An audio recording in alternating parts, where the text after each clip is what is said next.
Dear students, আশা করি তোমরা সবাই ভালো আছো।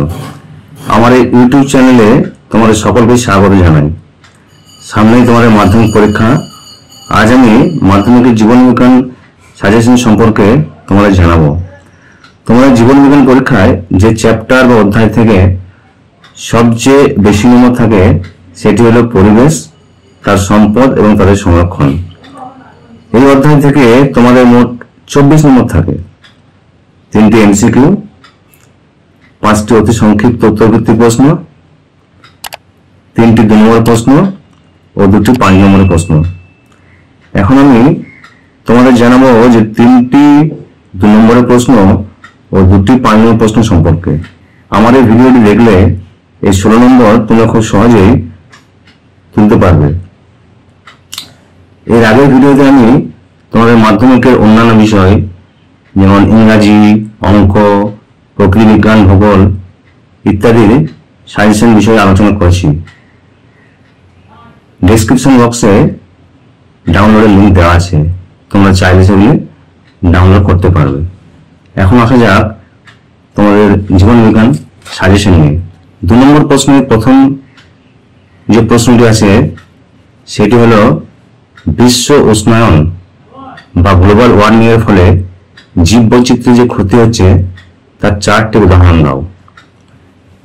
দ্বিতীয় হলো ক্রমাগত জলাভূমি ধ্বংস ও কৃষিজমির পরিমাণ হ্রাস ঘটায় পরিবেশগত পরিণাম কি কি হতে পারে।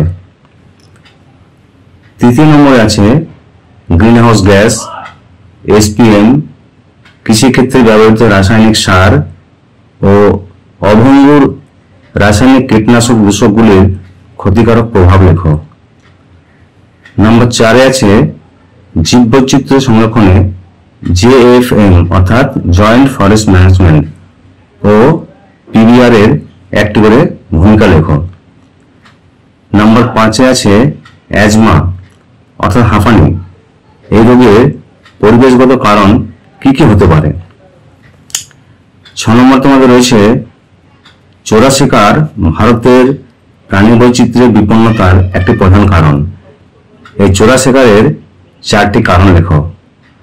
নম্বর 7 রয়েছে মানব সভ্যতার বিকাশে খাদ্য উৎপাদন ও ঔষধ প্রস্তুতি এই দুটি ক্ষেত্রে কিভাবে জীববৈচিত্র্যের ভূমিকা উল্লেখ করো। 7 নম্বর রয়েছে মানব সভ্যতার বিকাশে খাদ্য উৎপাদন ও ঔষধ প্রস্তুতি এই দুটি ক্ষেত্রে জীববৈচিত্র্যের ভূমিকা উল্লেখ করো। 8 নম্বরে আছে পূর্ব হিমালয় হটস্পটের একটি বিলুপ্তপ্রায় উদ্ভিদ ও একটি বিলুপ্তপ্রায় স্তন্যপায়ী প্রাণীর নাম লেখো।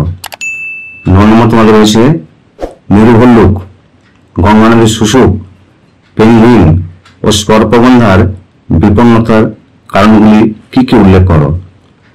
10 নম্বরে তোমাদের আছে বহিরাগত প্রজাতির অনুপ্রবেশের ফলে জীববৈচিত্র্যের হ্রাস ঘটে, ভারতের ক্ষেত্রে এর 2টি উদাহরণ দাও। এরপরে তো আমরা আসছি তোমাদের 5 নম্বর প্রশ্নতে। 5 নম্বর প্রশ্নে প্রথমে তোমাদের দেওয়া আছে শব্দচিত্রের মাধ্যমে নাইট্রোজেন চক্রটি বর্ণনা করো। নাইট্রোজেন চক্রটি ব্যাহত হলে কি কি সমস্যার সৃষ্টি হতে পারে।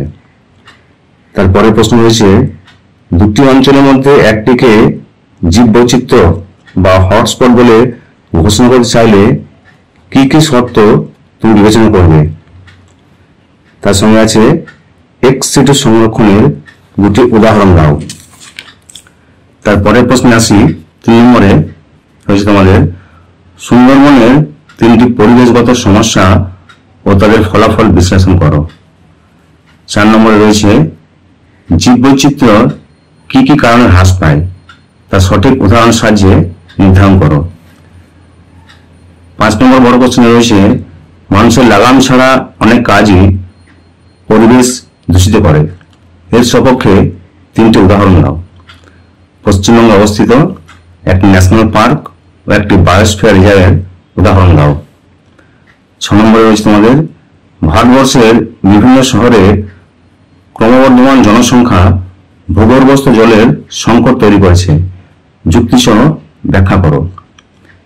কৃষিক্ষেত্রে বজ্র জলাশয়ে মিশলে যে যে ঘটনাগুলি ঘটে তার ক্রম নির্মাণ করো। 7 নম্বরে রয়েছে সিংহ সংরক্ষণের জন্য ভারতবর্ষের গির জাতীয় উদ্যানে যে যে ইনস্টিটিউট ব্যবস্থা নেওয়া হয়েছে তা উল্লেখ করো। তার সাথে রয়েছে শব্দ দূষণ মানব শরীরের কান ও হৃৎপিণ্ডের উপর কি কি ক্ষতিকর প্রভাব সৃষ্টি করে। সর্বশেষ প্রশ্ন রয়েছে বন্যপ্রাণী আইন অনুসারে অভয়ারণ্যে যে যে কাজ নিষিদ্ধ তার একটি তালিকা তৈরি করো। শীতকালে শিশু ও বয়স্কদের দুটি শ্বাসজনিত সমস্যার নাম ও তাদের উপসর্গ লেখো। ভিডিওটি ভালো লাগলে লাইক শেয়ার কমেন্ট করতে ভুলো না। আশা করি ভিডিও তোমাদের ভালো লাগবে। ধন্যবাদ।